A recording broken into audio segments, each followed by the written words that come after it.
we are recording. So just continue with the conversation already in progress. Oh, we were just talking. Yeah, I guess we can start off, Darren. So, yeah, I was just saying to Darren, like, I think there was some miscommunications and stuff that happened in my presentation, just because there were so many people giving various objections and stuff like that. So, I was asking Darren and saying maybe it might have been better if I did a solo show first, and Darren was saying no, he thought the issue was something else. So, over to you, Darren. Yeah. Yeah, I don't know that a solo show would be a bad idea. It would give you free reign to sort of get everything you want out of there without any interruptions. Yeah, but I that's the was, problem, though. If you have no interruptions, like I just did to you, there would be no way to clarify the real objections and questions that people have. And so I don't think a solo show for this would have been better. I guess it depends. It would have given a foundation at least. Yeah, Um, what I mean is my like, main concern was how to get from the actual premises to the percentages. Because if it's just a percentage that you subjectively feel is correct, then I don't know how to relate that to the real world. I mean, as far as I can tell, that's just your opinion. And I agree with Dale, though, in one sense that there's a place there's a place in the world for subjective uh, percentages. Okay. I Uh, agree. I just don't I, think things that exist in the world is that place. so I think that Bayes is just the wrong vehicle for this or any variation of Bayes. But I do think that the problem isn't so much subjective opinions. Um, it's, because that can, if you can, maybe quantify your own thoughts and your own mind on some of this stuff and recognize your own biases, that's great. But what the final equation is going to tell you is something that about you. It's not going to tell you something about the world, I think. And it's valuable to learn something about you. Yeah, I Uh, agree. Richard Carrier uses it, and he says you go through all the numbers, you figure out what all the evidence is, and then you throw away the numbers because they don't really matter. But it helps you mark out all the evidence, how you're weighing it, and then other people that come in can look at that evidence since you've gathered it all in one place, and you can start the discussion there. yeah, I agree with that. yeah, I think it's kind of beside like so Bayes' theorem isn't the problem. Again, it's whether you're plugging in the objective or subjective. So, but if you guys recognize the validity, and even scientists will use subjective probabilities in the Bayesian sense that I've done and stuff like Not generally. well, they will. Like again, if there isn't like frequency based odds that they could actually calculate statistically, then Well, they yeah, may do it to like outline their thoughts, but they're not going to like write a paper with subjective probabilities in there. Yeah, I don't think it ends up in their Well, final conclusion. but the problem, Dale, is surely in what you is surely in the very last sentence that you spoke when there's not data to calculate the odds. well, I think, yeah, like, I mean, obviously it's preferable if we can get it, but most things in life we don't. And people, logicians recognize, scientists and historians will recognize, yeah, we are rational in using those. So, like, think of it this way, right? So I've seen lots of scientific papers that I read and stuff like that in my research. They don't have any statistical probabilities or mathematical calculations at all. Now, my method is basically all I'm doing is I'm writing the same peer reviewed paper they are, right? All the reasons are objective reasons are written out exactly the same. But I'm taking an additional step where I'm adding on these subjective probabilities as a helpful heuristic and Sure. understanding this is the degree of credence I have, and I think I'm within the reasonableness range. Sure. See my written reasons. Yeah, Right, but you're I not. don't think anyone questions that though. I think that you are within your reasonable range for you, based on your research and your tally of your numbers. Can It's not. somebody turn off the garbage disposal? There we go. No, no, Yeah, I that's this an is honestly thought it important was you. feature. on a Okay. vote. David, No, there's no, no it's not. difference. It's the reasonableness range, right? Like if you take out the numbers, which is just helps me to make an overall judgment in an objective way, it's all the same thing. Whether you have that paper with just written reasons, that's all the scientist is giving you is just objective reasons. Then you have to decide, well, do I believe this or not? Like, does the evidence Right. seem You have to decide whether you believe it or not. And you know, that's it ultimately keeps coming back to that. I wanted to share some insight that I had during the show and that I've been sharpening while I nibble on my cheese. Um, my first objection, my first point is that all of the premises that you give, and in fact all the arguments that apologists give, hangs on there's a God. It all kind of hangs on that. I'm not saying that there aren't questions that need to be answered once that question is answered. So let's say you answer there is a God. Well, we've got a million and one questions to sort out from there. But I think that Oh, none Mac, of it. oh, sorry, finish your thing, but then Mac's in the comments, just so you know, because he can't speak. Oh, Mac, why can you not speak? Because you're not muted and I can see you. If he can't speak, it's going to be hard for him to answer that. Just shout louder. Louder. Uh, someone follow Mac's comments for him because I won't be able to see him. The thing is, everything hinges on the question of whether there's a God, and I think that maybe we've made a little bit of a mistake. Maybe I've made a little bit of a mistake. Everything hinges on that question, and we should be focusing more on that question and not rolling our eyes when that question comes up. And one of the problems with tackling that question, which I know that we'll get into in a few weeks, Dale, is what do we consider evidence for a God? How can we know there's a God? Just recently did an article about this in a podcast with Andrew, Knowing Gods, right there on the show, and I go into some of the details about why that is kind of challenging, but I really think that that's kind of your disconnect with skeptics, the Christians and skeptics, especially apologists. I actually like the old time country preachers the best because they talk about a God that's relatable. The kind of God. They're not using math or science or philosophy. They're talking about God the way it's meant to be talked about. So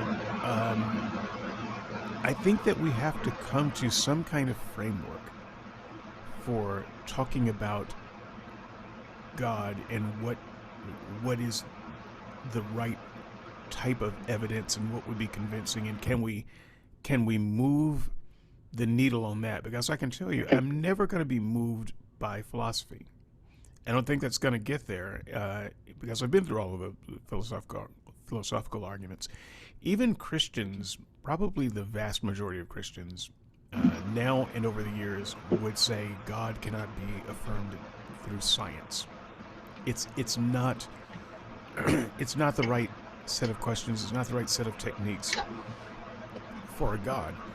And I personally think that the only way to get to a God is through relationship. It's not even theology. Look, I'm a theology wonk, and even I realize that my passion is a waste of time because God is not the God of theology.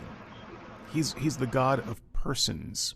If he exists, if that God that you believe in exists, that's who he is, and that's how we have to figure out how to get there, because we are not making progress with special revelation. We're not making progress with, forgive me for saying it, mathematical revelation, philosophical revelation, scientific revelation. There's got to be a better way to get at a question as simple and straightforward and fundamental is there a God?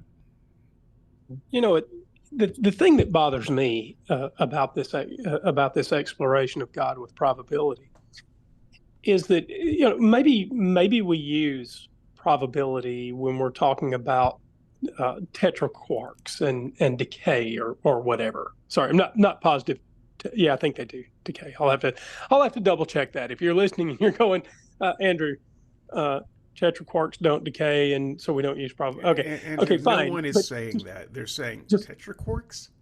okay. But here's the point. So in our day-to-day experience, maybe they're tetraquarks in nature, and maybe they decay. I completely accept every bit of that as true as I understand it. Okay, but that decay is not something I experience, right? I would have to do a lot of work to even get into a lab. But no, they'd never let me in. They just wouldn't let me in. Okay, but maybe in some cosmic oatmeal cookie sense, there's a way for me to go and find out about that more directly. But right now, my point is, if we try, those of us who don't claim to have any experience with the Holy Spirit, if if that God is not going to interact with us to any greater degree than the decay of tetraquarks, then I don't actually care what a book says that God thinks about anything in particular, right? So it's fine. It's fine to say I have some degree of properly basic belief in some God that demonstrated himself to. Okay, I give you all of that. But if your ethical framework is that because your God demonstrated himself to you, and that somehow implies some binding ethical framework on me, we're not going to see eye to eye on. Well, just to jump in real quick, I don't think when it comes to Christianity that the claim is that God is out there and impossible to reach. Like our belief is, I understand. yeah, I understand. And yeah, and so what I've said is, and this is the big point. If there's a God out there that wants to interact with me, he can get on with that business. And once he's done, we can decide what my ethical obligation to that God is. Right now, I don't have that experience. yeah. Well, our claim is that God has already interacted with the worlds in history through Christ, right? He entered his own creation and interacted with it. So that's it. That's pretty much what we were saying. So that's why, like, we can't leave off with the transcendental God out there. Just God is out there, unreadable. We have to work it out for ourselves. It's more Okay, like, but let's say that that's yeah. right. That though, hasn't Mac. been the claim, though, because I have been on the shows. I have been on the shows with the Christians in this community that make a much more substantial interaction with God kind of claim. And so the Christian claim is not as simple as you have just stated. Well, Not look, out of this community. I'm willing Well, to okay. grant, Mac. I'm willing to grant a lot of what you just said. Now that I believe it, but I'm willing to grant it because I find it interesting. I would agree with you. I think if I could come in contact with that knowledge somehow. So, God interacted with the world in the person of Jesus. But when I look at it from a historical point of view, the people who were in the place where Jesus was said to be at the time where he was said to be, the vast majority of them never got that message. They didn't know that God was in the form of Jesus. They didn't know that Jesus was God. At best, they would have thought he was just another wandering wonder worker, and of which there would have been some. They didn't know that he rose from the dead. He didn't bother to show up for most people. So most of them would have never heard the rumor, and those who heard it would have had no reason to believe it. And so in that time, in that ancient time and place where all of this saving work took place, the world didn't know it. They didn't know it outside of that place, and we don't know it outside of that time. All we have left are the stories. And so it's kind of unsatisfying for me to just say, well, God interacted with the world through the person of Jesus Christ, because the world didn't know it. And I don't know it. I would disagree with you there, because I feel like the fact that we're still talking about this man 2,000 years later shows that the story did impact the ancient world. Like, But Mac, we're still talking about Judaism. We're still talking about Islam. We are still talking about Hinduism. In the East, they are still talking about Buddhism.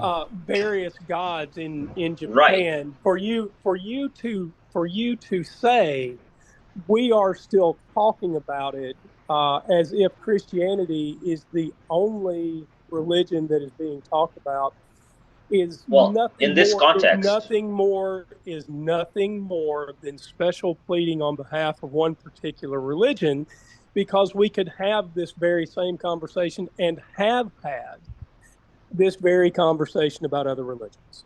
Yeah. And what then when other we go to religions? test the claim, Did you not hear me No, no, list? I did, but I'm just using the context of skeptics and seekers.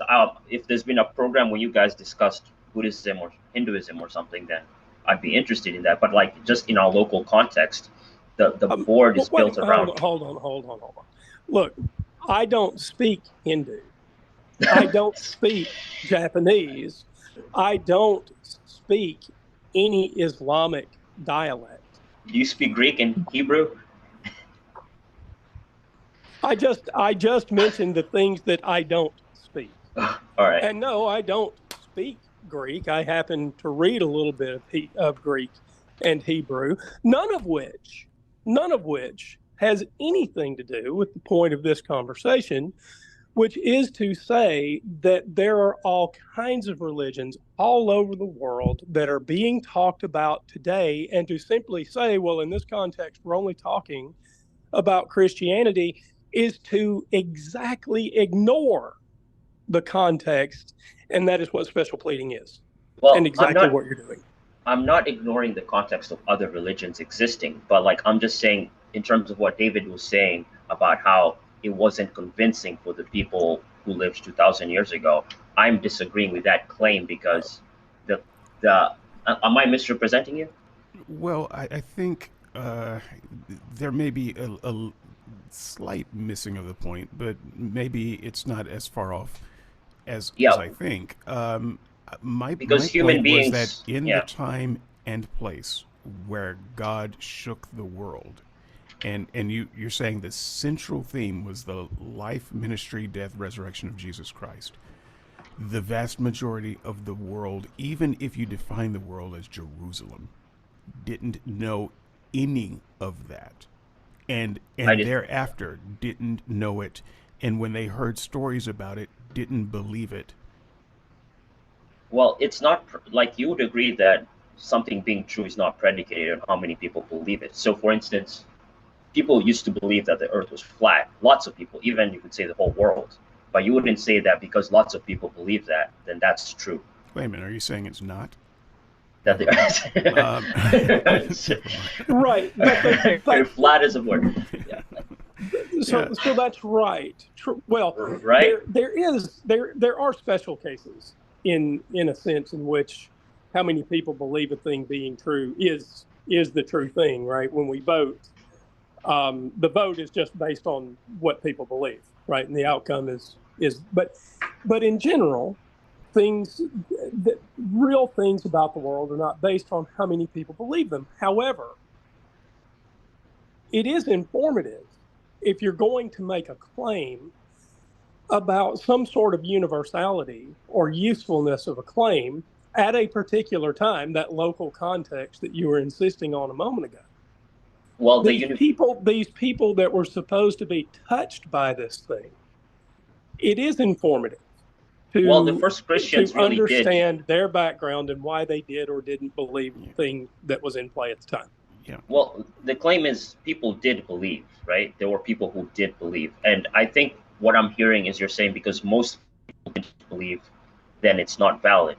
Whereas I would disagree. So, Andrew, that's not the claim, though. Andrew, let me make my case a little here.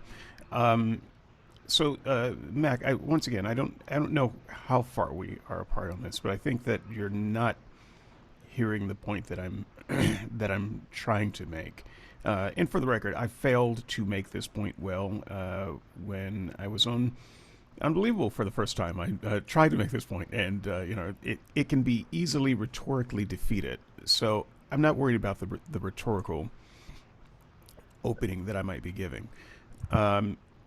What you said initially was that God has revealed Himself in relationship with humanity in the person of Jesus Christ. And my follow up was, well, in that event that you're talking about, the vast majority of people in the world didn't know it happened. And in fact, the vast majority of people in that place and time didn't know it happened. That is a true statement that can't be debated, because even in the Bible story, that's simply the case of it.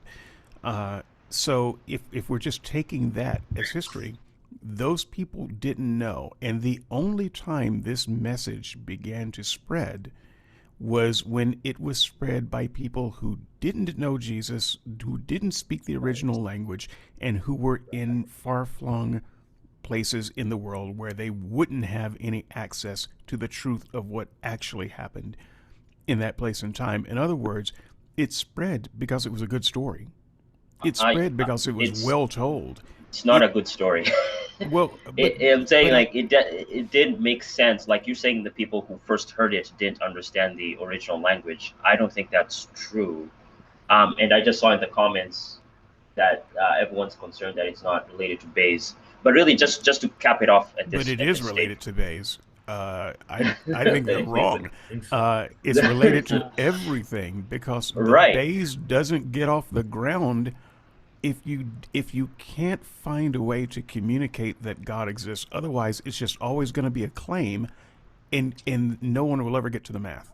Well, okay, let me wrap up what I was trying to say. What I was trying to say is, when it comes to knowing who God is in the context of Christianity, the claim isn't that God is out there waiting to be discovered by human beings through mathematical probabilities. The claim is that God has already appeared in history. And you countered that and said, most people didn't know about it. Well, yes, because the point is for God, like God was communicating it with the intention that that knowledge would spread to the whole world. And so that communication, but that's convenient, but it's spread in a way that it's easy to disbelieve. So there are lots of things that spread that way from antiquity to now. No, and I don't accept those either. Give me an example. The reason we are still debating. Andrew, could you just give me an example? That is exactly what I'm doing. Okay, please go ahead. The reason we are still debating Hinduism, Islam, Judaism, Christianity, other Eastern religions, is because Christianity isn't better than any of them. That's your opinion. You want. Well, hell yeah, it's my opinion. It's your opinion otherwise. Well, according to the Bayes, though, opinion matters, right? What we are talking about here is the nature of opinion. Okay. I mean, let's keep it civil. Look, Magatak, I appreciate your. But you got to do better than it's just my opinion. I appreciate the give me an example. And I think that examples have been given and are trivial. There are plenty of claims that have gone from antiquity to today, and so if that was God's plan, I'm going to do this earth-shattering thing that almost nobody could recognize at the time, but the only way they would realize it is this slow burn when it got far away and from place and time, so that it just becomes a story and a legend. Then it was presented in a way that I personally cannot believe it. And there were other options. If this thing happened, that you say happened, that God did come down and express relationship, there are other ways to do that would have been durable. But I would even I'm really interested in those other options. Okay, but So let me just finish this thought, and Okay, sure. if we are allowed, I'll swing back to that at another time. I recognize there are other people here, and Dale has been very quiet, and I don't even think he's eating a sandwich. So Wow, I we're did eat a way off. sandwich. Way off. No, so Hey, this That was is what you bought when you opened an after show. let's. So here's. I don't even remember what I was Well, gonna well, say. David, what I So- remember is Wait, I'm still well, waiting for the answer. okay. Okay. I don't remember what I was going to say, Mac Attack, and I'm not trying to to dodge what you're saying, but You're everybody saying is there's on other their Think ways about meds. examples. There were But examples being recorded. There's the problem, right? The thing But is I that think what I was saying is that what I need is a God to relate to me, not a God to relate to 12 people or 20 people or 500 people 2,000 years ago in a land that I'm never going to visit. That's not relating to me. That he may have existed and he may have related to them and he may have given them good reason to believe, but none of that good reason has traveled down through time so that I can believe it. And I guess I'm just the Thomas who says, "Give me the same stuff," because if God could give those people a direct reason to believe, I don't, and He wants me to believe. I'm the same way. I need that too. And if you're saying, well, no, all you no, get is I'm the not history. saying that. I'm not Okay. saying that. But okay. Well, but if Yeah. that is what you were saying, then I'm just saying that that can never be good enough for me. And if He relates to us in some other way that I can grasp, that I can ascertain, I'd be happy to do it. But then you see, like, let's say you became a Christian tomorrow. You see that how that would not be convincing to the rest of your atheist colleagues, right? They would just be Right. like, "Oh, you're delusional." Right, but Right? If you got what you I wanted. wouldn't try to convince them. You wouldn't. Well, and No. part of that is because I've been, examining these claims for the last 30 years. I've heard all the arguments that Dale presents. I've heard most of his arguments that he's presented, and I just don't find them convincing. So if David started spouting the same arguments, I wouldn't find them more convincing because David was I saying wouldn't them. try to Because convince David is saying anyone. so. Though. That's the problem. You wouldn't, but No. then that means you weren't confident that what you believed No, was I actually would be. true. I would be absolutely confident if I actually believed something. I would be confident. I wouldn't be. But able you're to saying you convince- wouldn't share it you I wouldn't might tell give it a to other people. testimony, but I wouldn't try to. I wouldn't think that I could convince them. What I would want is for God to convince them in the same way He convinced me. Okay. Why should That they be is convinced exactly based on right. me? And that's what I try to say most of the time. And for what I've been saying, rather what I said today, was that there's two types of truths. There's objective truth and there's subjective truth.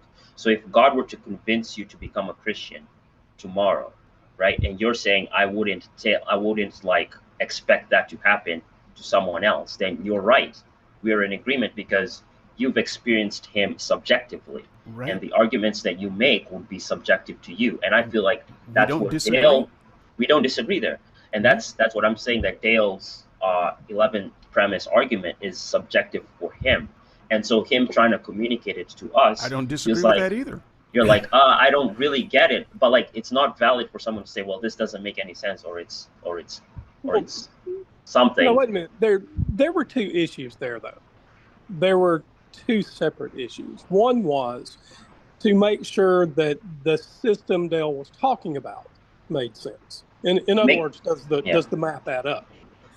And then the next bit was, does it have general applicability? So both of those things were being discussed at some detail today. And I think everybody walked away and said, including Dale, yes, this is subjective. Dale was perfectly happy to say, if somebody starts with different prior probabilities, they're going to reach a different conclusion. So that wasn't surprising. Yeah. And I plan to try it. So how you doing, Brian? Dale, you've been trying to Yeah, getting there's been there. so many points. So like, okay, first, This is an after show, man. There are no real rules here. You got to put on the brass knuckles and start swinging. well, yeah, I just don't want to distract from my main point. So I'm Distract from an trying after not to go show. down Do the you know what an theological. after show is like? How long has it been, Dude, Dale? It has been a dude, while. I don't. Dude. Um.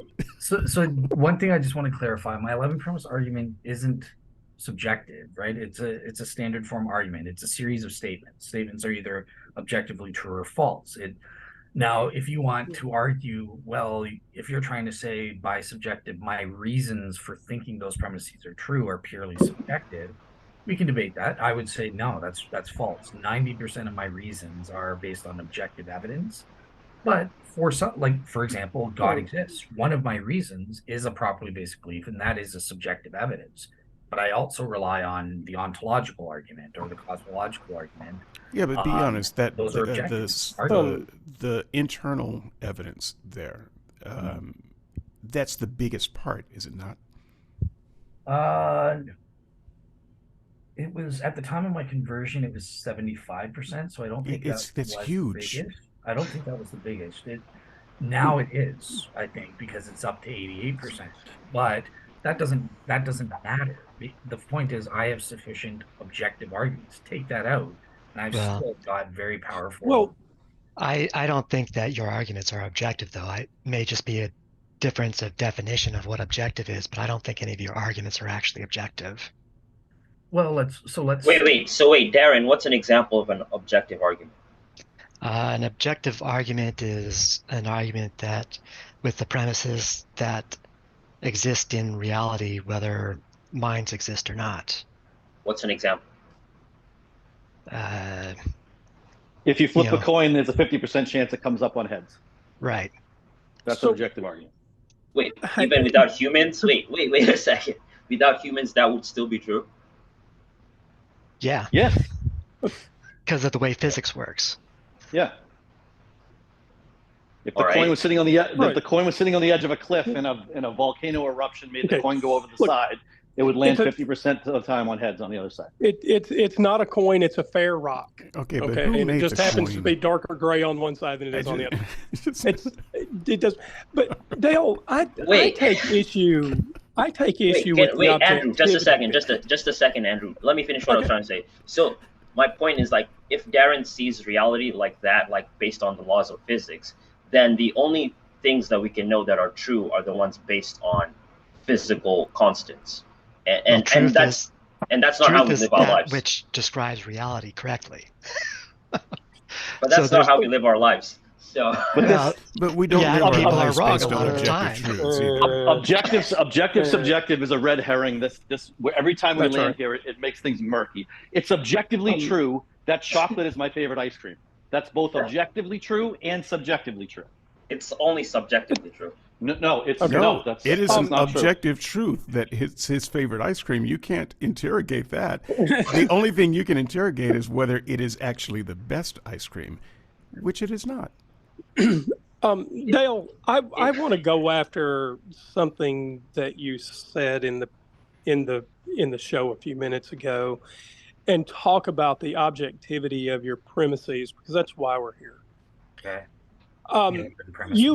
You mentioned at some point in the show, I'm sorry I can't give you a time step, but I think you mentioned Luke quantum cosmology and some problem with the second law, thermodynamics. Yeah.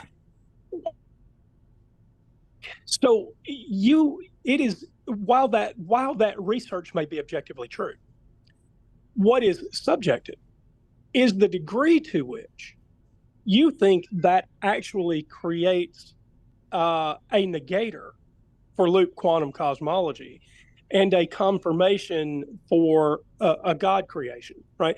So it is perfectly fair for you to say, well, this is in the literature, right? That certain models of loop quantum cosmology have a problem that is recognized by scientists because it disagrees to some degree with the second law of thermodynamics. But what is subjective in that whole analysis is the degree to which you think that actually substantially disconfirms LQC Right. and what other scientists think about it who are actually experts in the field. And so while I agree that that the 11 premises are likely because of the way you would phrase them and because you're careful, they are largely either objectively true or objectively false. That doesn't get you away from the subjectivity that is required to phrase those premises into the argument. Yeah, I So, find so William that's Lane. entirely. I'll just answer that, right? So that's entirely correct. But my point is, who cares? As long as I'm subjectively, in terms of my level of credence, this is what Andrew is talking about, right? The degree, how strong do I believe or disbelieve? And it's the reasons or the evidence that is objective. Anyone can assess that, and then they make their own subjective assessment to assign that level of credence. But this is the same. Whether this is the same way, if there are scientists, the majority of scientists don't agree with quantum loop cosmology. Loop quantum cosmology, LQC. Gotcha. And I mentioned that one because I think that is the most likely eternal model. If the universe is eternal, I think that's probably true. So that's why I specified that one. And I only used it because you did, just because that gets us back into the conversation we're here to have. So the scientists themselves have counter. I mean, my gosh, Okay, that's every video Skydive Phil had, right? But the majority of scientists make that subjective opinion, whether they go, "Oh, it's not a big deal," it's still equally true. Okay, but or the scientists against it are also doing that. And I'll shut up after this, David. Sorry, because I know you want to speak, but when the majority of scientists saying no, that the second law of thermodynamics, that is a problem. Your model is improbable to whatever degree they're being just as subjective. So you're allowed to do that. That's rational to do. Sorry, where were brass knuckles? Look, I think you do this, but I think William Lane Craig is worse at doing this, and a lot of Christians who try to use science to prove God are really bad at this, and it kind of cheeses me off a little bit. It's they look at some science, often from a very Christian-y perspective, and they can find some Christians who follow that science and it, upholds what they believe or goes against what they don't believe, whatever. They will say with a high degree of confidence that science has proven or science has disproven. That is not how science works. And it is simply not the case. Some of these theories are so very new, they won't be considered proven or disproven for another 50 years.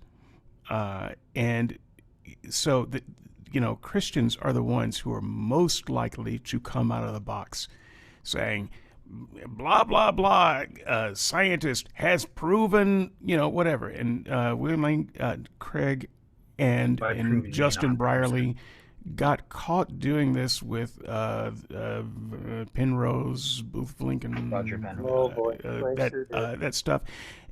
When they thought they had a thing that the scientists were saying that would prove their thing, and the scientists themselves, they're still alive, folks. They can hear you.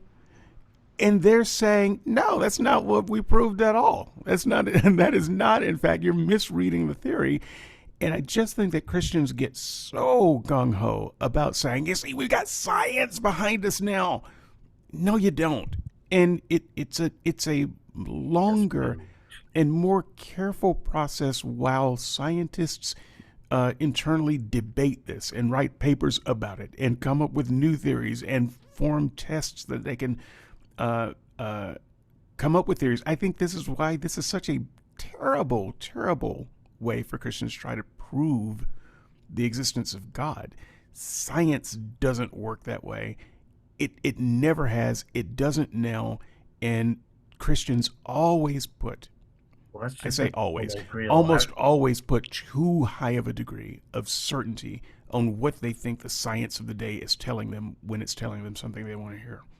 I can't speak to popular demographics as to what Christians generally do. I don't care about the semantics. I'll say proved because proof means on a balance of probabilities. There are different standards of proof. I'm sick and tired of being scolded for saying, don't say prove when you just mean it's more probable than not. No, I'm going to Well, use the word. I'm allowed to use it. So I didn't do that to you, by the way. yeah, no, my frustration isn't with you guys. It's just I can picture Well, Hugh yeah, and Barry what or prove is everyone prove is a smoking word, but what I'm saying is expressing a higher degree of certainty than is than even warranted. the scientific community, what the science really demands. Mhm. Scientific rigor takes time, and we're commenting about theories that happened yesterday. all right. And if you're I using agree with that. subjective percentages for your balance of probability, then that's not really showing that's not really a proof because you're just assigning a probability that you can't demonstrate as accurate. Yeah, but again, the proof isn't I'm 40%. The proof are the reasons behind why I say it's 40% versus Sean Carroll will say it's 60% or whatever.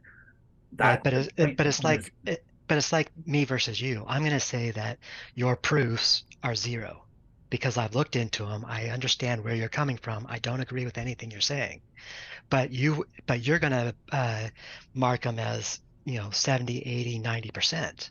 And that right there is the problem because when you're using subjective percentages, you can say whatever percentage you want, but that doesn't mean that you've shown that on the well, balance probabilities, one is more probable than the other. let me ask this because it is the standard of being within the reasonableness range, which I can say you are outside, objectively speaking, you are outside the reasonableness range when you assign a 0% probability to God existing. And I say the same Obviously, thing about you. cool. That's again, that's where we get into okay, debating the reasons. Why is it outside there? But I just want to confirm with you first, would you agree that we can assign certain people, law courts do it every day they say you're reasonable, no you're not reasonable, and again it's a objective standard they can tell. So if somebody comes up to you and says, look, based I've seen all the evidence you have and I'm only 10% convinced that the Holocaust happened, are you really going to say, yeah, that's his credence, he's in the, you have to accept him as being reasonable? No, he's not. Can we at least rule people out? I think we can, but then again, keep in mind that I rule you out of being reasonable because I've looked at your arguments, I've assessed your arguments, I've assessed the way you reason, and I don't find you reasonable. So if if you want to start claiming some people are reasonable and some aren't, then you have to accept that some people are going to put you in the not reasonable section. So this is actually a place I wanted to get to in the show, but I realized early on there wouldn't be time because I know that this is a very important part of of Dell's thinking, and that's the reasonable range. And we kind of tiptoed around a little bit, but take a couple of minutes here because Dell, what you said a minute ago about Darren, I find a little disturbing, and what Darren said in response, I find a little disturbing. I think you're both too quick to decide who is reasonable and who is not based on That's why I your don't like the own criteria. but yeah, right. But based on whatever criteria you're using, Darren might have very good reasons for placing the probability of God at zero. And Dale, what you've said is no, I foreclose on any reasons that would put the probability that low. And so that means that there's an automatic disconnect. You're never going to actually hear Darren's reasons because you automatically think he's unreasonable because you've got a range. You've got probably in your mind some low range. Maybe it's okay. Maybe it's reasonable for someone to think 37% chance there's God, but any lower than that, they're unreasonable. That in and of itself seems unreasonable. And by the same token, I don't think that Dale is at all unreasonable for believing that there's a God. In fact, I think that a great number of people in the world who believe in in God are very reasonable to believe that. In the same way, I think that Hindus are largely reasonable to believe their worldview, that people who believe in voodoo are largely reasonable to believe their worldview. And so we're dancing very near the ad hominem to say that a person is not being reasonable if you do not understand the reasons they use and their mental capacity to understand those reasons and use them to make decisions about the world. People who are wrong can be very wrong and still be reasonable. Not That's all. why I don't think reasonable is a good criteria, because I don't either. it But- includes it basically includes everyone. You can't really. That's not true. Okay, I why did the courts rule that some people are unreasonable? It's because this is an objective semi-objective standard. It's not just subjective relativism. Hey, I've got a reason. I ate pea soup, therefore God exists. That's a reason. No, he's unreasonable. The courts can apply this standard, and we can, as rational agents, and we do all the time. Logicians all the time do this. There's not a problem. You just did so, Darren, with the Holocaust guy. We went 20%, and you have the same evidence that we do, exact same evidence. You are unreasonable, and we can say that objectively. He's got some bias. Something's going on with that guy. So I just disagree that I don't believe that everyone who denies the Holocaust is Dale is right. unreasonable. Wait, can I hop in? So this is the Go first time I'm defending Dale on the Yay. program. Okay, So, first of all, you're doing it go wrong down. if you ask if you can hop in. I Yeah, said pick just- up your just hop brass in. knuckles and start swinging. This is the after show. You do not So have Dale- permission, so you You just have to understand- take it. I told Mac to interrupt about an hour and a half ago, so I'm glad he's finally got here. All right. Dale is right in the sense of like reasonable versus unreasonable. We do this all the time. Every single person on the planet does it. And so it's not, I don't think it's reasonable to say, even coming from a scientific viewpoint, to say that there's a 0% chance that God exists. Most physicists won't I find them say logically that. impossible. You find it I logically find impossible God logically impossible, so it is 0% for me. for you personally. Well, my retort is that most physicists don't find it to be 0%. Even Darren's the not a most physicist. even, What does physicists have to do okay, with so God? then it comes back to subjective truth. So that's your subjective truth. That is That is it's what 0%. reasonableness is. Reasonableness is not an objective measure for anything. It's your personal opinion Your on opinion. someone that you don't know well enough to make a judgment about whether they are being reasonable or not. Well, see, I want again, to, he can't claim that Darren's thing was subjective. He didn't present his reasons for thinking that. This is where we would need to get it. Oh, Darren, you think that it's impossible for God to exist. I know in advance because of my own research and reasoning that he is unreasonable, but I can still listen to him. What are your No, I'm sorry. Rest. All that you can know is that he is wrong.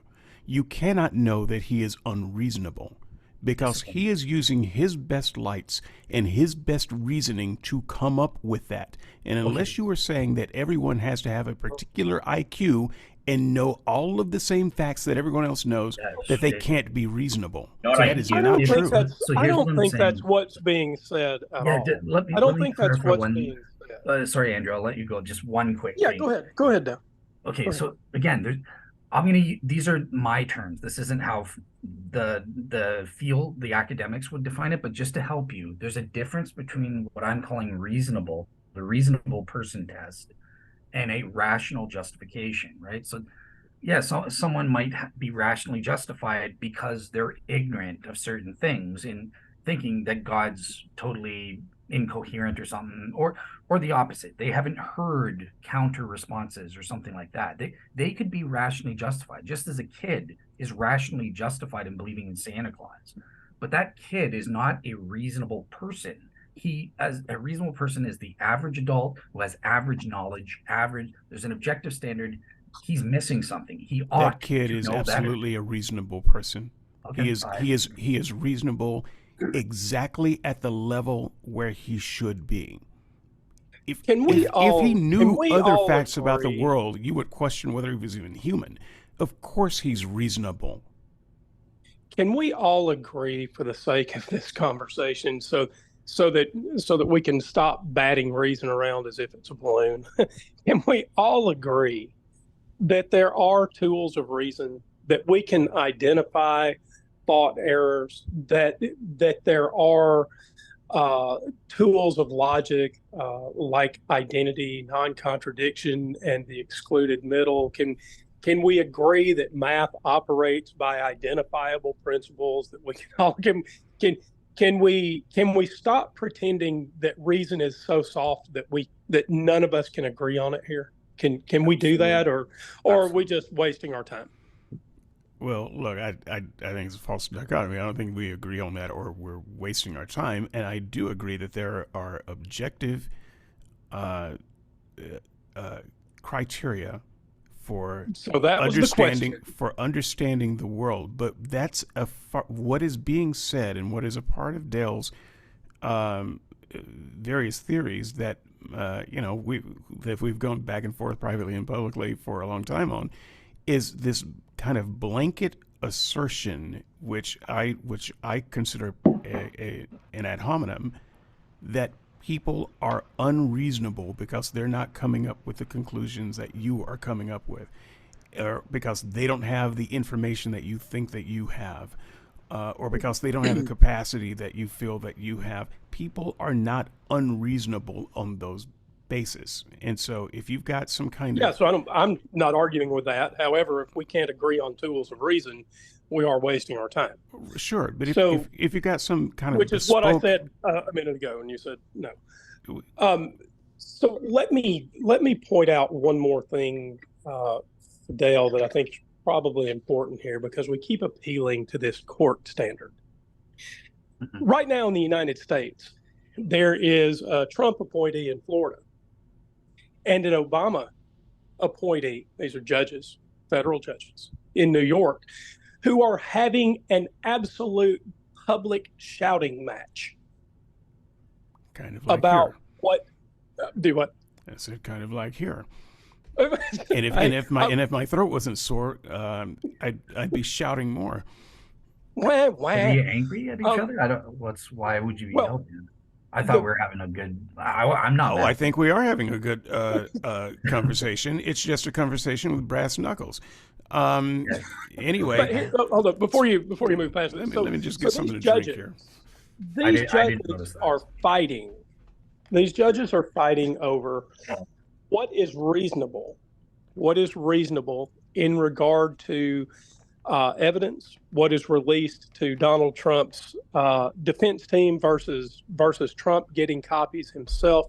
They are arguing over the federal rules of evidence, what should and shouldn't come in to these criminal cases that involved in. And so my point is only this, Dale. I'm not sure that the court standard is going to buy us much here. I hope it does, but I don't think that you can say, well, look, courts do it every day. They decide what is reasonable. No, that's not quite true. The individual judge on the individual bench uses their own education background and cases and that sort of thing. But they are, in fact, making individual decisions about reasonableness, as this thing with Donald Trump is showing in the media. Is it reasonable to believe that the earth is flat? It depends I on don't see it depends how that on when applies you to anything I said. it Sorry. depends on when you are and where you are.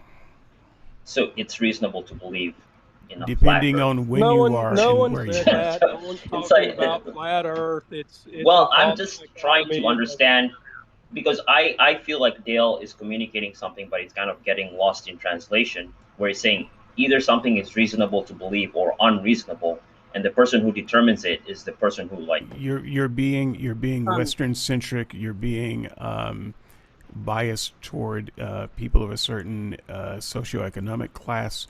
A lot of things. So it wouldn't be reasonable for any of us on this panel, I would agree with Dale if he means it that way, to believe in a flat earth. But there are people on this earth where that would be a reasonable belief, and you simply have no tools to say otherwise. Okay. And I'm without not just picking making on it ad Dale, and I hominem. trust that we're communicating together perfectly well. So Well, I don't part think Dale thinks I'm accusing him of being a flat earther or any other such silly thing. But Well, guess part what? of With the flat earther. Okay, Darren, you went first, so I'll let you go. Yeah. I'm sorry. I was just going to say part of the problem is Dale doesn't have a checklist on what is reasonable. If we had a checklist and we were able to go, okay, does he do this? Check. Does he do this? Check. Does he do this? Check. Okay, he's reasonable. Then that would at least define reasonableness to a point where we could come to a conclusion of whether some people match that definition or not. And then you could actually determine whether you cared about that definition of reasonableness or not. The problem is if you have this vague reasonableness, sort of like a common sense. I mean, what's the phrase? Common sense is that no one has common sense. Right. Common So, sense is nonsense. No. yeah, here's the thing, Dale. Oh. You think that it's unreasonable that a person not believe in God at a certain percentage, and you can go to India and they would think that you were unreasonable for not believing in chakras, or some other part of the country, or the world, and think you are unreasonable for not believing in the yin and yang, or the whatever the fuck Eastern mysticism we're talking about. Wait, so it depends on where you are, like on the planet? It actually does depend on who you are, where you are, what experiences you've had. Because, by the way, I would say that those same people who would say Dale is unreasonable for not believing in chakras are also wrong. They're also being ad hominem, and it's just too broad and too ad hominem a brush to say you are unreasonable because you don't understand these various evidences that took me 8 years to figure out, like I do. Therefore, you are unreasonable. You are an unreasonable person. There's no need of even talking to you. That's not true.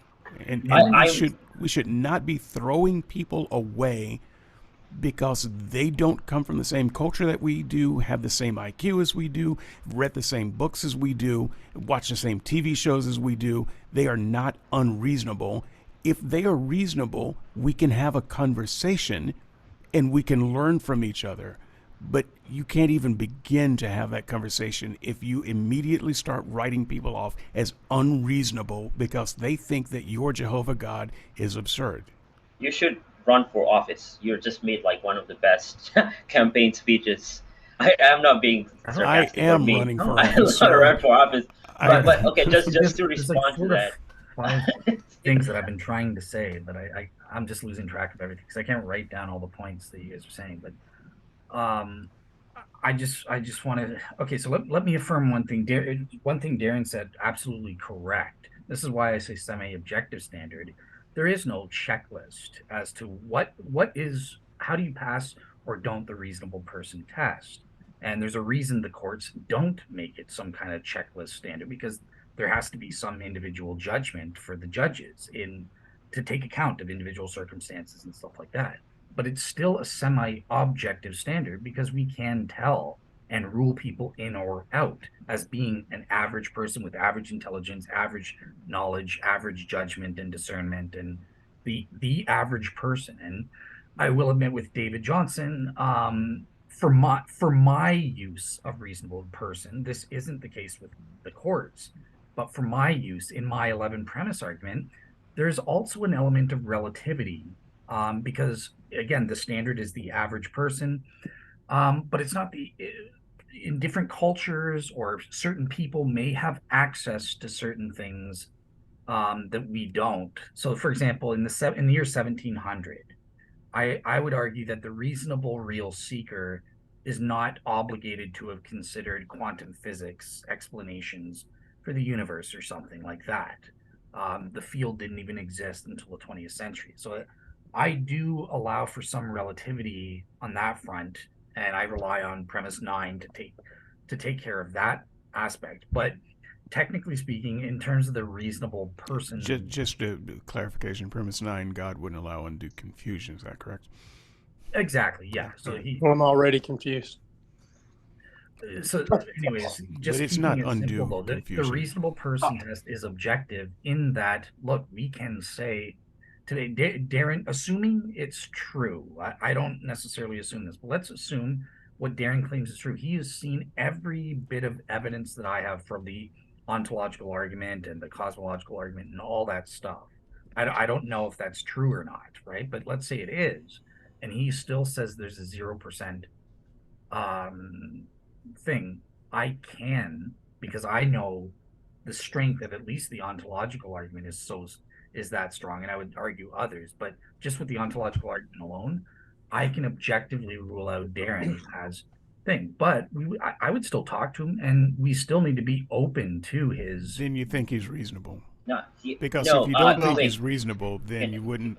It doesn't make sense to talk to an unreasonable person because David. you can't Well, reason with him. well, let me just say something real quick. If he's talking about the average person, the average philosopher does not think that Dale's arguments work because the average philosopher is an atheist, and that's not like average as in like 56%. It's like something like 89% or something insane like that.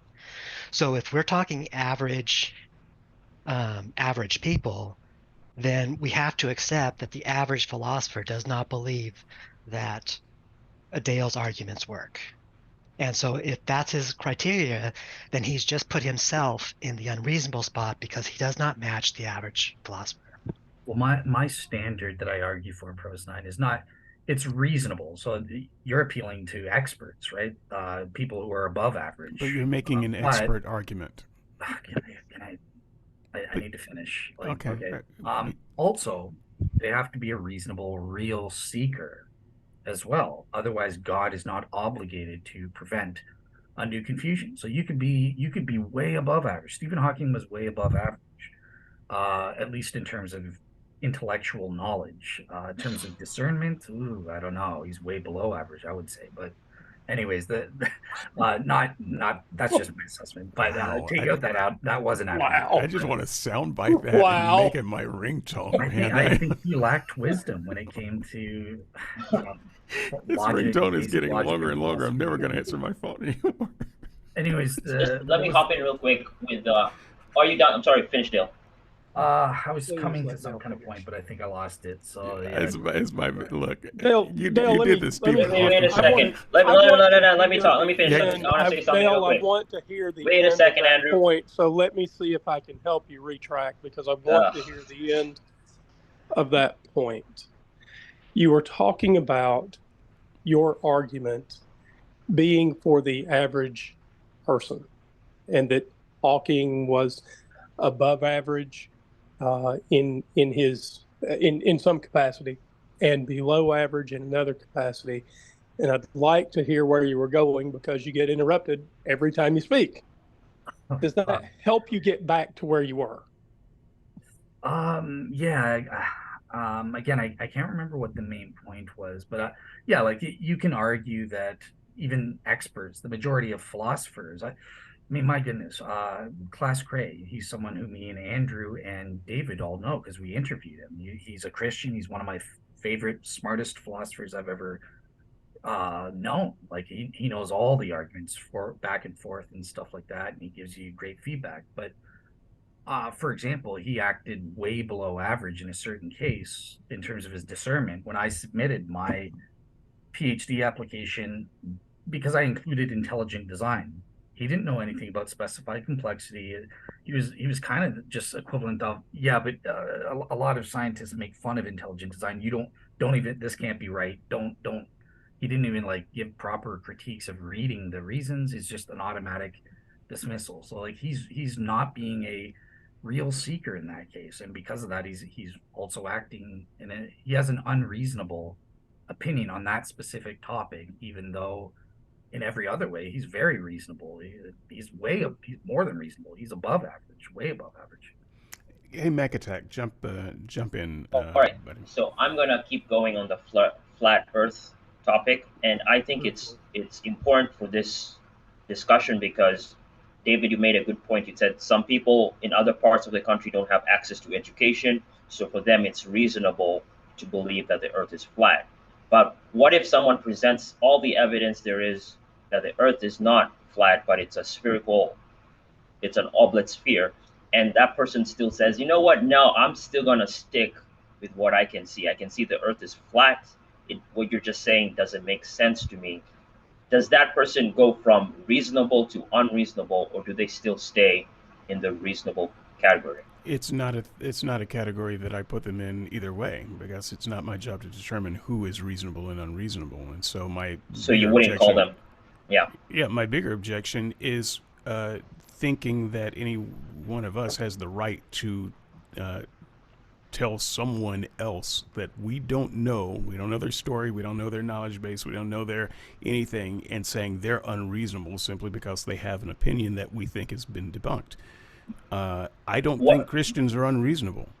A lot of atheists would disagree with me. I think they're very reasonable, and the Christians, some Christians will not listen to an atheist. They think that, they're, it's coming right out of the mouth of the devil, and you can give them as much information as you want, and they will never hear it. Are they being unreasonable then? No, not really, because they also have. I happen to know they also quite possibly have a background that says the devil really is puppeting those people and you're in danger from those people and you should not listen to them or else you're going to burn in hell. It's not unreasonable, So you therefore, for wouldn't. them not to listen. So you wouldn't call someone who believes in a flat Earth unreasonable. I don't know their story. I Well, would call if you knew you the story, unreasonable. if you knew that I knew that the Earth was not flat and I still insisted that it was flat, you would call me unreasonable. Yeah, just But say you're a liar. That's a different category. Wait, no. Well, and wait, it's so worth then, pointing out that Mac Attack, that from an atheist point of view, you and Dale are the flat earther in this example. well, I'm just okay. Well, saying. from our point of view, you're the flat earther, right? So Which This is is why- why it's It's this is why- why it's so so this is dangerous why to it's call like- people reasonable and unreasonable. It's Yes. not our place to do it. it's not dangerous That's because the point of why reasonableness is not a good criteria for anything. Right. It If I'm is going to have a because- conversation with you, I automatically think you're reasonable, that you can be reasoned with. If I don't think you can be reasoned with, I'm just going to say, pleasantries, talk about the weather, move on with my business. I'm not going to try to have a conversation with a person who is not reasonable. So I But don't then even you I don't see even how know why you would Dale's be. argument is kind of like falling on deaf ears because if he believes that denying the evidence makes you unreasonable, then in a sense, like, would you ever get to a point where you see his argument as being reasonable? Denying the evidence is not what's going on. That's a particularly biased thing. I disagree with the evidence he presents. I'm not Yeah, I don't- denying evidence. But I don't that's view different everything thing. Dale presents as evidence. but that's what someone who denies that the Earth is not flat does. They deny the evidence that the Earth is not flat. Well, look, they may, for whatever reasons, disagree with the evidence, and I for They're one, denying it. But listen, I for one would not attempt to have a conversation with, quote unquote, the average person who believes the Earth is flat. Number one, it's not my job to teach them that the Earth is not flat. So, we obviously have a different knowledge base so vast that I'm not entirely sure how productive communication could be possible. That's a personal choice I would make, but it is not mine to somehow label them with a person who is just unreasonable. I don't know that. I wouldn't say it, and I think it's rude. Look, with the last few minutes, I want to do a little activity. I know that this can. I just give I one keep example? forgetting that we're on a podcast and people are listening to it. So look, Dale. I'm going to let you in. But after just that, one example going forward with the flat Earth thing, and also with you that might help a little bit, right? okay, So, I'm gonna let you say that thing, but I'm going to say the thing that we're going to do after that. At least that I hope that we're going to do after that, because this is an after show. Okay. It's coming. Your next voice. I promise. The other thing that I wanted to get into before we close out this after show was the background knowledge, and I wanted to see what it looked like, because I don't think I've ever done this officially. I wanted to see what it looked like if we all just kind of took a stab at the question of there is a God, there isn't a God, whatever side you're on. If you're trying to put together a Bayesian argument, what would be 5 things that you would include in your background knowledge? That being queued up, Dale, go ahead and have your say. Again, just giving the example, like with the flat earther, difference between rationally justified versus reasonableness, as I'm using that term, can be easily distinct. Flat earthers are rationally justified. They have I would even argue in isolation, good reasons in some cases. I've evaluated those. Now, if somebody is totally ignorant about the counter explanations as well as the counter evidence that proves the Earth isn't flat and is an oblate spheroid, right? Then I would say that person perhaps could even be reasonable.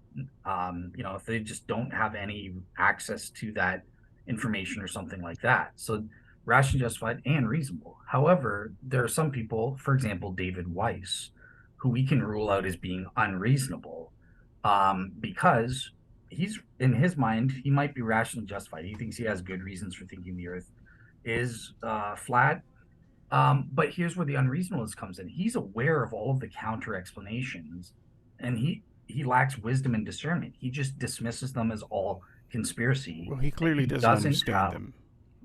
No, he does. He does. I've interviewed him. He gets it. I actually start to think he's a little bit dishonest.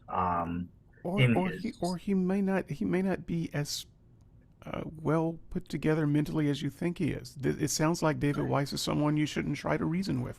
Well, okay, so here's the thing. I think that it's unreasonable to just dismiss all of the counter evidence of conspiracy without reason. Now, I think because David Weiss does show at least an outward thing that he wants to engage with reasons and have good reasons consistent with the standards Andrew said, I did a show with him. I would still talk to him and expose that and hope that, hey, if he is going to be a reasonable, real seeker, then he will eventually realize, yeah, I can't just dismiss it as conspiracy.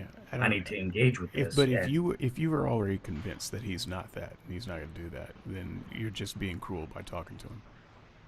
Yeah. So here's a point with you then. So that's where I was going to say I might agree with your. I think that. So I think I would like to argue with you a bit, but I would say that you are unreasonable, David Johnson, in your demand that, look, you only demand this one type of evidence and you'll only believe on that type of evidence, relational or experiential knowledge. You've ruled out, even in principle, any kind of propositional argument as proof for God. I would say that's I think my position is theologically sound. Gotcha. So we can debate that, right? And see, which is why I would be more reasonable. The point is, I think that you're unreasonable. I think I would win if we talk that out. But I'm just saying, I would still brother, talk. We're gonna. Yeah, I'm just saying, I would still talk to you and assess your reason. Same way I would talk to Darren if he's saying, look, there's a 0% probability, because I would say, and why is that? Well, because God as a concept is logically incoherent or something. Okay, well, how I would probe further, get his reasons, and then provide counter responses. You can say that his reasoning is faulty, but that's different than saying he's an unreasonable person. And I just look, I think we've covered that though. And Darren, yes, come along when we solid this up next month, because I know that a lot of this will be covered. I want to be in that if that's happening. You're in. So look, you guys, I would like you to now do this thing for me, because I am still trying to wrap my mind around the whole Bayesian process, and I don't understand the difference between background knowledge and evidence. But I'm just going to put it out there, and I'm going to make an attempt to get the ball started by trying to come up with background knowledge. This is not an exercise that I've done that would support a Bayesian theory that God does not exist. So, Dale, I would ask you to start off by saying again what your pieces of background knowledge are. And I don't know if we ever got past God is real in the show, but I don't want to get too tangled up. So I'm just going to give mine. I don't have this written down. I'm going to try to come up with 5. I'll come up with as many as I can, up to 5. Background knowledge number 1. God wants relationship with everyone, and yet he has not initiated any relationship with me that I could determine was God. So 2, God is hidden. maybe a subset of one, but he is hidden from me, and I have looked. I have studied, I have prayed, and I have not found anything that I recognize as God. Three, background knowledge. The world since the beginning of time has been full of people who did not believe in God. Four, the world has always been full of people who believe in other gods. And if God is truly greater than other gods, there shouldn't be other gods for other people to believe in. And five, the number one method that God seems to use to communicate his presence is a Bible that I find for most people is utterly bewildering, uninterpretable, and in some cases contradictory, and makes people believe that God does not exist. And if God communicated through us through the Bible, then we should have a much better, much more universal understanding about who God is and that he exists. And so this is the background knowledge that I bring to my position of there is no God. Dale, you don't have to agree with the positions. I know you don't agree with any of them, but would that be a proper set of background knowledge for a No. Bayesian? No, not even close. Okay, The good. reason is because you've kind of you're mixed up. You've got multiple hypotheses. Like what one of your evidence, so in the first place, Well, it's knowledge. It's not evidence. It's background knowledge, and I'm talking about I things don't that I care. know. Exactly. I'm not denying that. I would deny it, but for the sake of argument here, I'm just taking everything you said. One of your things is evidence against the Christian God when you talk about the Bible, so that's a different hypothesis. Well, Some of no, your it's also evidence against the Jewish God too. I mean, again, if your hypothesis is that God doesn't exist, what is your hypothesis? What do you specify? Do you mean the God of the Bible? Is that your hypothesis? yes, Okay. that's what I Okay. mean by God. I have a post a few weeks ago that talked about a God that I could believe in, and I just defined God in a way that no Christian would. So yes, of course, I'm talking about the kind of God that Christians are talking about, and so Okay. In that case, I will withdraw my complaint. You've got multiple then that is a different proper set hypotheses. of background beliefs. Great. It's not. No, it's No, not it's because still not some proper. of your because pretty much at least three. I can't remember all your points, but your points are not background knowledge. They're really kind of direct evidence for the truth of your hypothesis that the God of the Bible doesn't exist. Like when you So you're said, saying those should be evidences and not are any of them background knowledge? if you could repeat them, because I I'm couldn't remembering. repeat them. It was off the cuff. It's not like I thought about it in advance. Repeat one and two, then. I'm Okay. not cheating. Someone else repeat one and two. It's out of my head now. I have to go Okay. back and listen to it. Well, okay, here's one. You mentioned that it is a fact in the world that people don't believe in the Christian God; they believe in other gods or something, Yeah. right? Okay. And Yeah. this, That was one of. I think that was one of the later ones. But yes. right? And presumably, you would argue, well, we would expect if the God of the Bible is true, there wouldn't be other God beliefs in the world. Yes. So this is your argument or direct evidence that directly is relevant to whether your hypothesis is So true or that's not. not knowledge. It's not background knowledge, but it can be knowledge based on the evidence that Dale, you were going to have to sit with me for a long time, and before I can understand this. Hey, Mac Attack, you want to go next? God is real. What's your Bayesian background knowledge to prove it? Wait, I'm gonna argue how I would expect the worlds to or the universe to look like if God was not real. Is that okay? Fine with me, because I don't know. Apparently, I don't know shit about what background knowledge is, but this is my effort to begin to understand it. And so, yes, I would like you if you were setting up a thesis, kind of like Dale's, and you set up your background knowledge. Never mind the numbers that you would put next to them. Just what are the facts of your background knowledge? Try to come up with 5. It's harder than you think. Yeah, it's pretty hard. I'm even struggling to come up with one. But again, Dale, I'm not sure if I even know what background knowledge is. So again, I'm not an expert on this.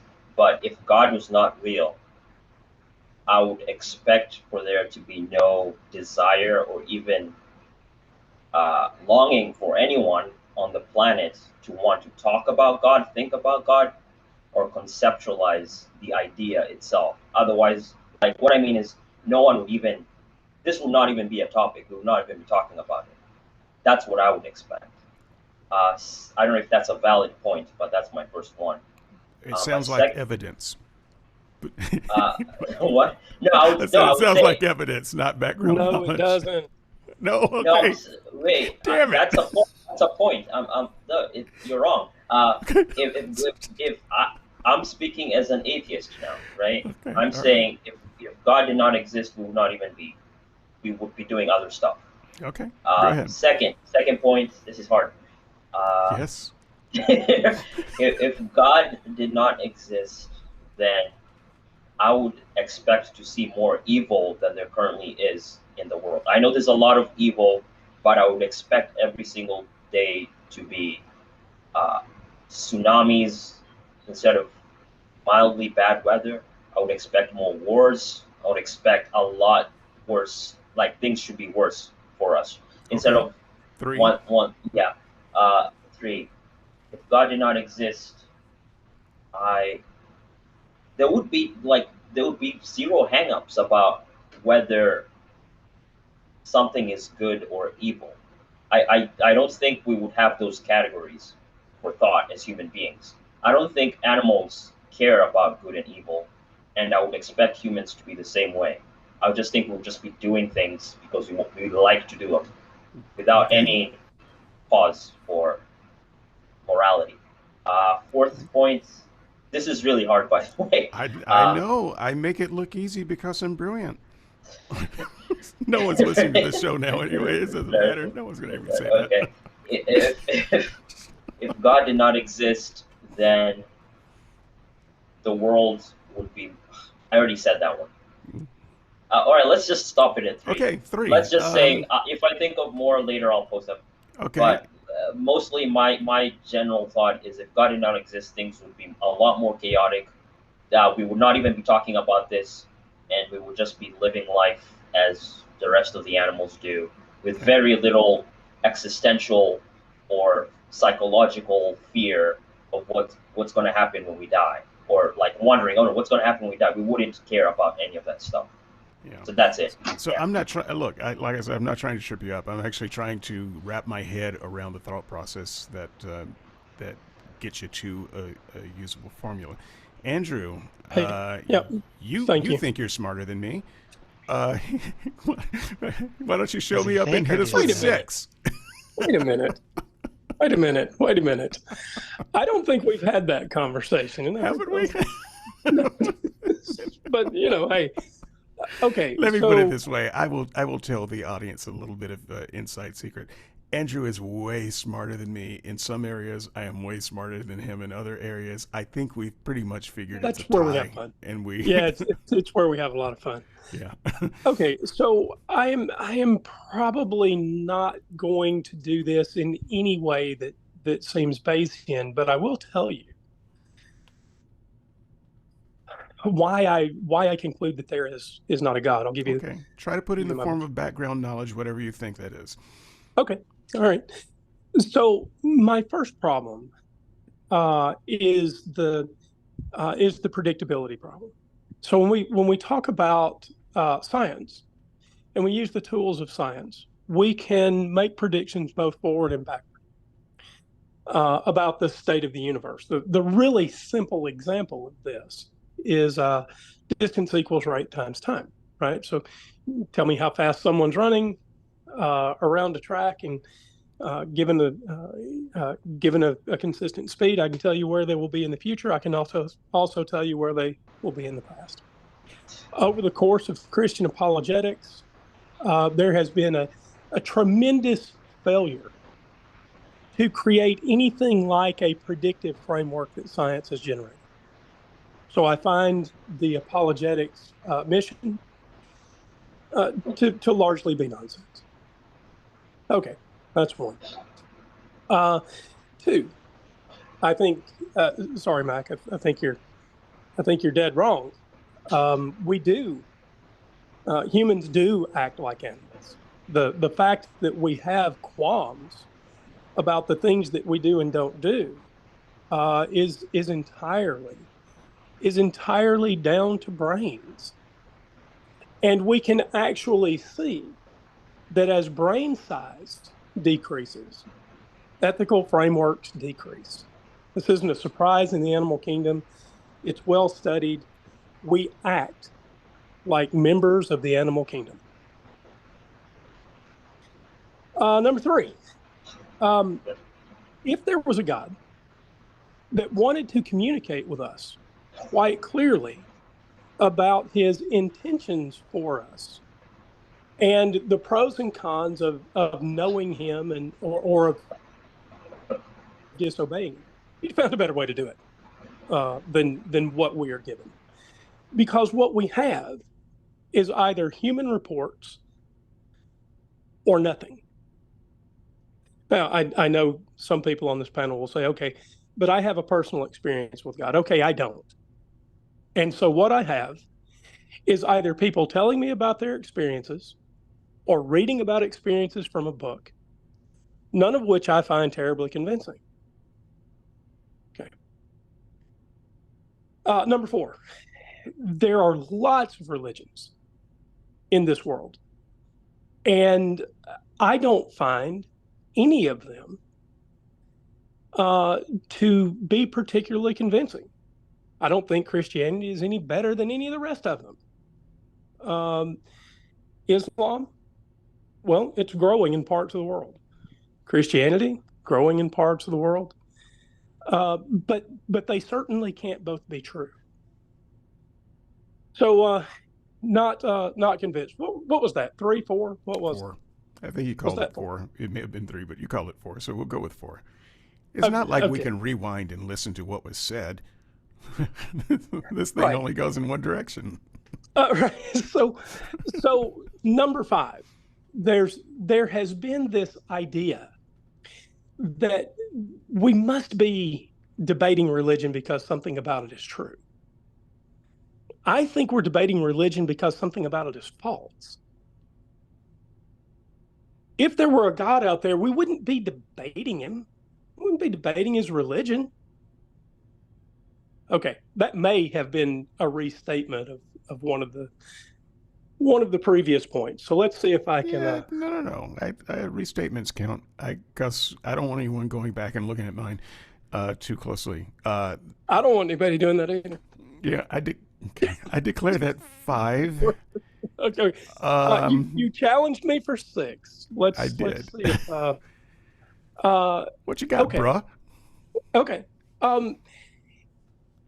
Religion, as science peeks in to what has traditionally been the realm of religion, we keep not finding God. If God created this universe, you would expect that there would be quite clear evidence. We wouldn't see loop quantum cosmology as a likely way that the universe got here. If we looked deeply enough, God should surely be in the very big or in the very small. But what he shouldn't be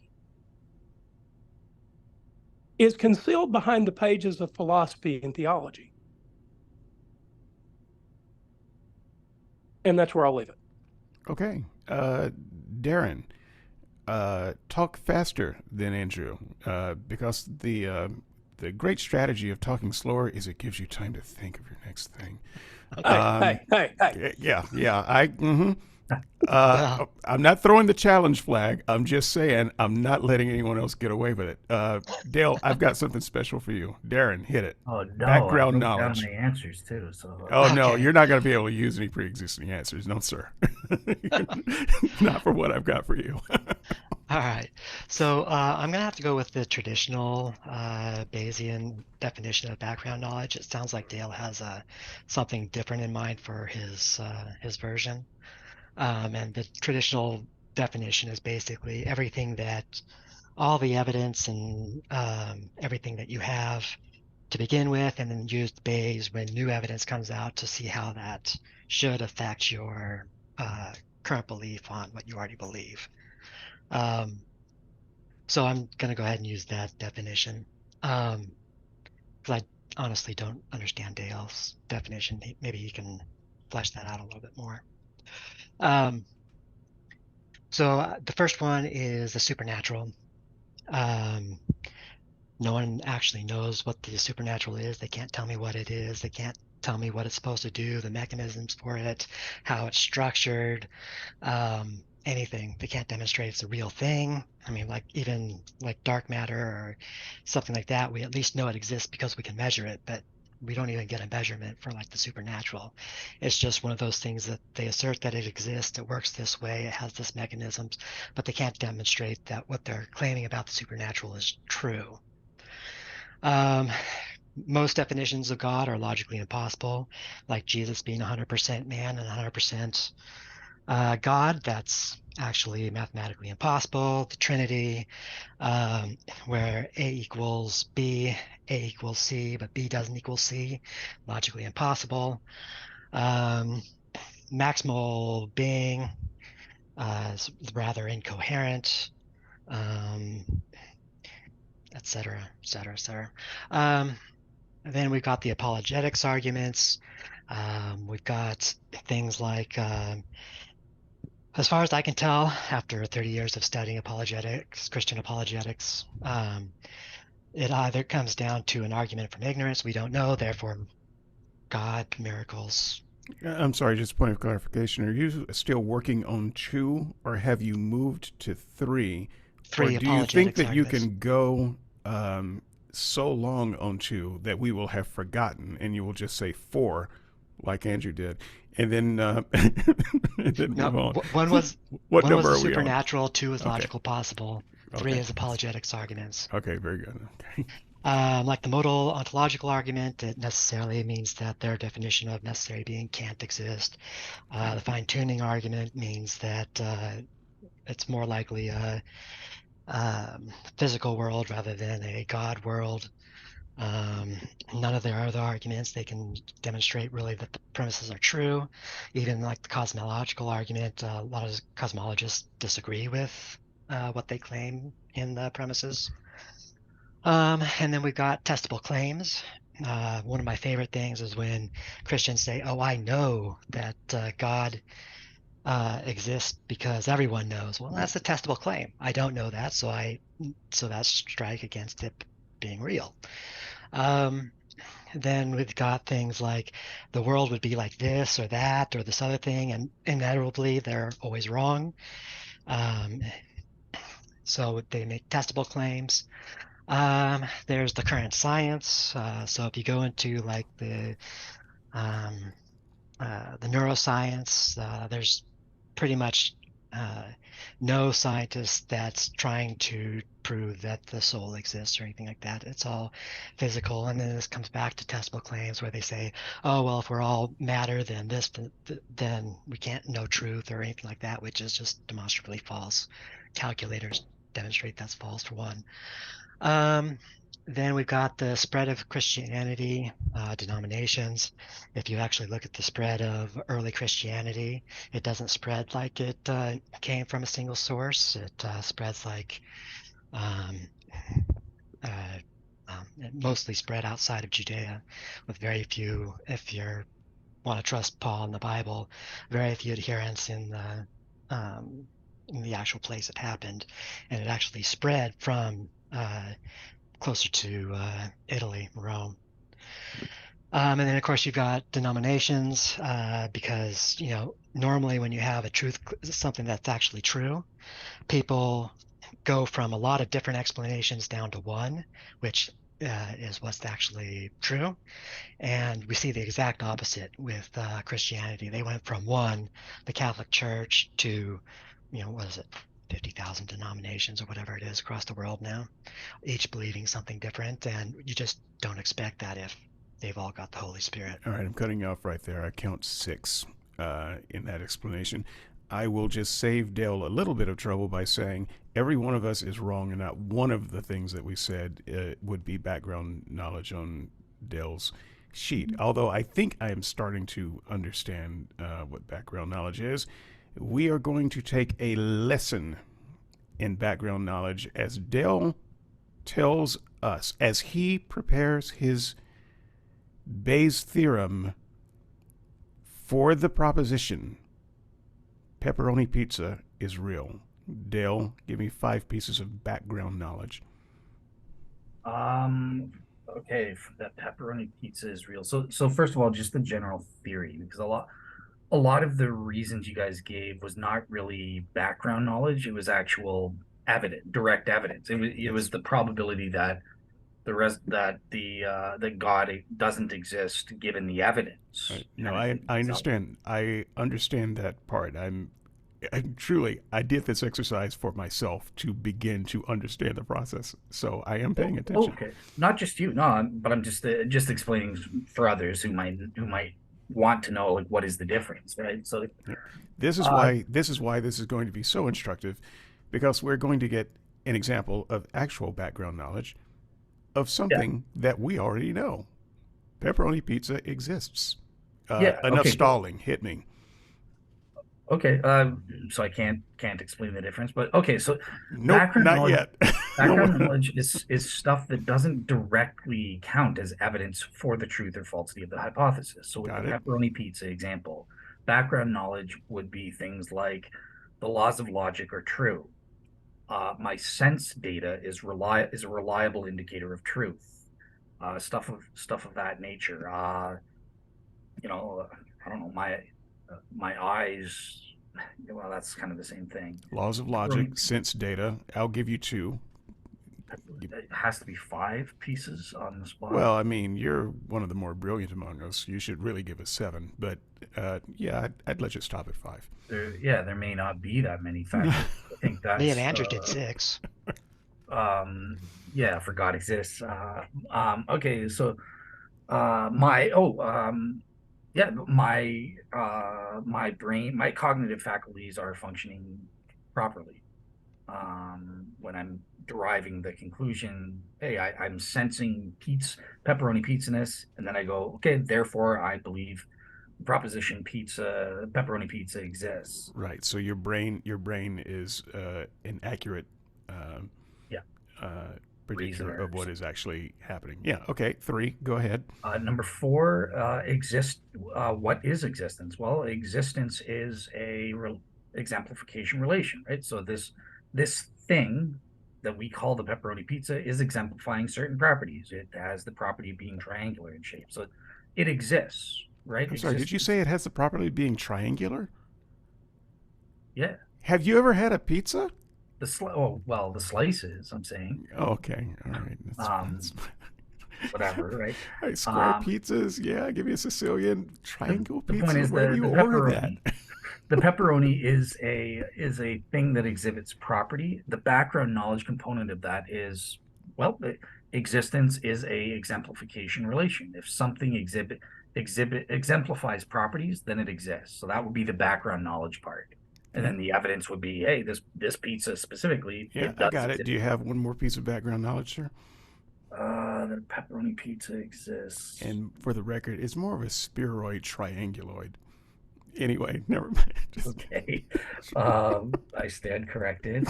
Last thing. It's not reasonable to believe that all pizza is triangular in shape. It's not reasonable.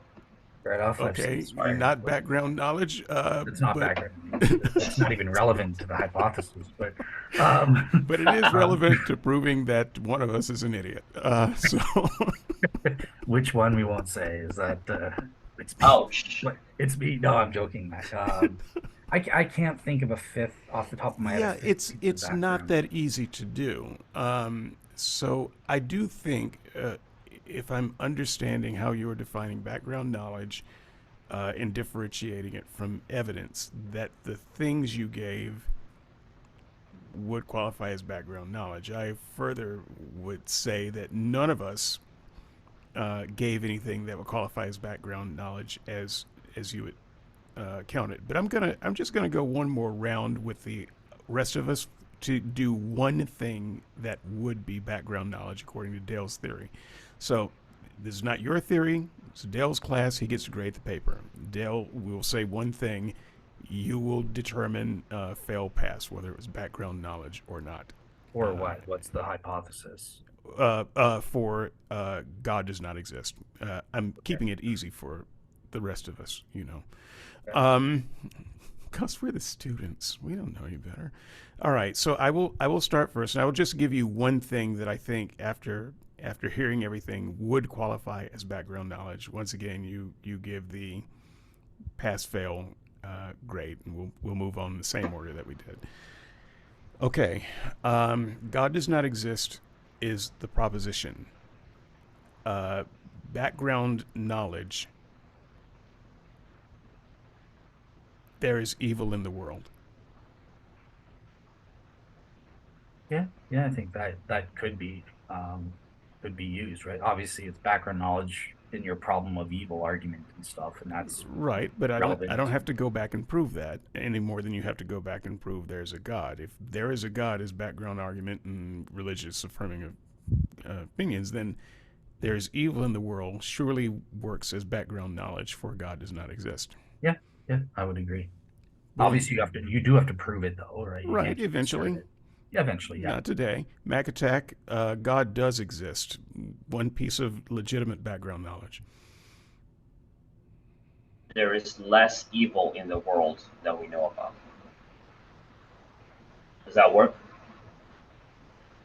Yeah, again for the same reasons, kind of thing. Yeah, there's less evil than what? Than we know about. Than we experience. There's actually more evil happening, but we don't experience as much of it as we do. We should. So there's less than there could be. Is that what you're saying? Yes, there could be more, but we don't experience it. Yeah, that counts in the same way as David's thing. Like I see the argument. You would be making an argument for God on that basis and stuff. So yes. Andrew, one piece of background knowledge that Dale would thumbs up. Andrew left. Okay, Darren, one piece of background knowledge to show that we were paying attention. Okay, Dale, can you explain background knowledge again? Because it sounds like if you're adding an argument and you think arguments are evidence, I'm still unclear as to the distinction. Yeah, see again the way that because they're making that argument, like I'm in a loose sense, look, just stating the fact that there is evil in the world or not as much evil, this can be actually part of the evidence itself if you're using that as a premise in your argument, right? So on that front, it could be direct evidence. But I'm kind of just taking it in a looser sense that these guys are just stating that, I don't know, that there is this evil, and in some sense that could be used towards the hypothesis that God exists. Right, it's a claim, right? Like God exists is a claim that you count as background knowledge for their religious affirming miracles in the world. Right? It's you don't have to prove it at that point. That is valid background knowledge. Did I misunderstand that? I guess so. Like if it was me personally, I wouldn't use that as background knowledge, although I guess you could. But what I would do, I thought you did use I would it as use background it knowledge. as an argument from, okay, in your case, David, God doesn't exist. The problem of evil. Premise one, if evil exists, God doesn't exist. Premise two, evil exists. And in that sense, I would include that as part of the evidence proper for the hypothesis. That's just how I would organize it. But I was trying to be charitable, like, yeah, if you just want to say like good and evil exists generally or something like that could be said to lend plausibility. Wait a minute. Isn't God exists part of your background knowledge?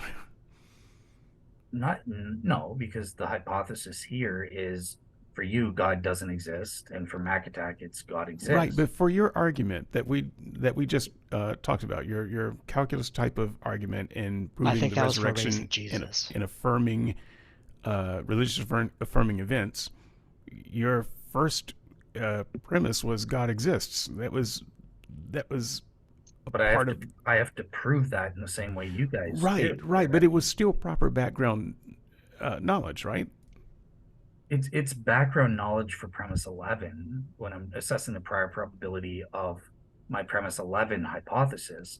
It's Okay. not background knowledge when I'm assessing premise 1 and the hypothesis God exists. Okay, but in our the thing that we're doing, the very straightforward God exists, God doesn't exist. There's evil in the world. It's a thing that I know. And so it's background knowledge. I have to prove it, but I would know it in the same way that God exists is a thing that you know, and you would have to prove.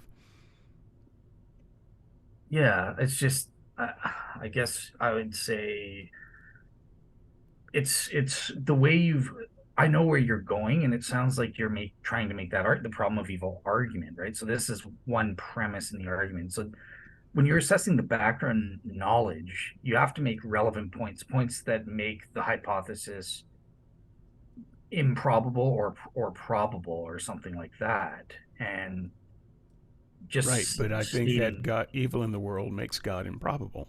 Therefore God doesn't exist.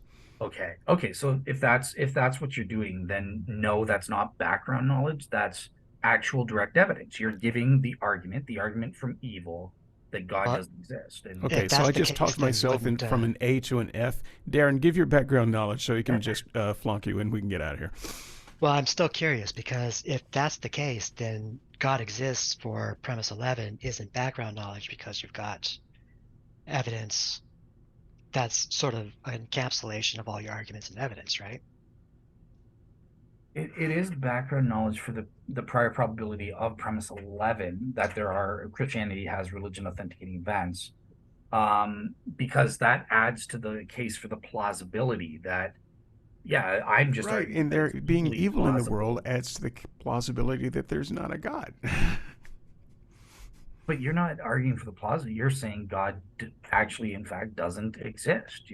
That's your hypothesis. You're not just using Right, but my evil and saying background that knowledge it's doesn't prove that God doesn't exist. It just adds to the plausibility that uh, my premise has legs. I still have to prove it. I still have to put numbers to it.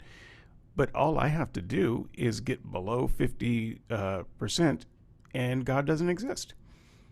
So okay. So, I'm using my background knowledge. well, You know, let me help you out then. Like I guess what I would say, like when I had God exist, is like more moral agents exist, people that can assess things as good and evil, okay. and that would add to the plausibility that God does or doesn't exist. If you want to do doesn't, then Yeah, I argue Okay, don't there then think I are agree moral with that. agents exist who choose to do evil. I'm not. Help me structure it so that it's background knowledge because I really am trying to understand the method, and I know that well, I think Darren has okay, to put give it his, this but way. I think I thought I understood, and now I'm back to not understanding, and so You're welcome. just fill out my paper for me and take the argument that I'm trying to make and structure it so that it's background knowledge so that I understand it. Okay, so I think let's change the hypothesis or whatever, and just say like you're trying to establish that moral agents exist or something, right? So then you could use as background knowledge, hey, the categories of good and evil exist. There's evil that exists, and presumably there's good that exists. So that doesn't direct that in and of itself, even if that's true, that doesn't directly say, and there are moral agents that exist. Um, but it lends to the plausibility. Well, if good and evil exist as categories, okay, well that makes it plausible that maybe there are agents who can read and assess the goodness or evilness of things or something like that. Maybe I don't know. Darren, okay. Um, you want to take one more swing at this, or do you want to throw your hands up and defeat? Um, I Yeah, I'm not sure where he draws the line at argument or evidence and background knowledge. I'll just say the laws of logic exist, therefore God can't. Again, you don't have to. Okay, perfect. The laws of logic, yes, that's the laws of logic are true. That's absolutely background knowledge, Okay. and that, yeah, that would give you a prior. So you mean he gets the gold star? Ah, I actually Yeah. put some effort into it. Well, Where's I'm not being biased. Like I But said, your this thing is is the third time you have favored Darren's opinion over my well-reasoned argument. well, I am special and divine no, above no, all but others, so obviously he would. but again, prior. Think of it, right? Prior probability means This class sucks. prior to reasoning and considering the Let's evidence go have a that's kegger. directly related to the hypothesis, right? So like just saying like the laws of logic are true. Okay, great. That doesn't tell me whether God does or does not exist in and of itself, but it's providing the background knowledge because it's providing potential means that I'm you're. I'm I'm gonna get there. We're gonna get there, Dale. You and I. We're gonna spend some time probably when I'm recovering from surgery, and we're gonna hash this out. I didn't get as far along the path today as I hoped, and apparently as I thought I had. So with that in mind, folks, write your own "There's a God, There's not a God" thesis, Bayesian, Dalian style thesis, and present your background knowledge. I'm curious to know if anyone else is picking up on this better than me. If so, I want to dialogue with you. And with that, this is the after show. I don't know when this after show is going to actually air, but I can't wait until it does. We'll see you guys next time. Bye bye.